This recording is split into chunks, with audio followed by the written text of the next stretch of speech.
Visita lampo per il Presidente della Repubblica Sergio Mattarella, atterrato in mattinata all'aeroporto Marco Polo di Tessera per partecipare al Teatro La Fenice ai festeggiamenti per il 70° anniversario della Confcommercio. Giunto in teatro a piedi dalla vicina prefettura, lungo un percorso sorvegliato da un imponente spiegamento di forze dell'ordine, ha trovato ad attenderlo il governatore del Veneto Luca Zaia e il sindaco di Venezia Luigi Brugnaro.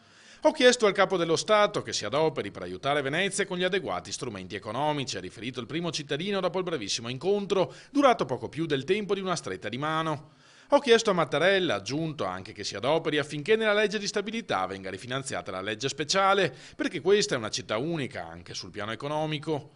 Durante la cerimonia il Presidente della Repubblica non ha fatto alcun discorso né rilasciato alcuna dichiarazione.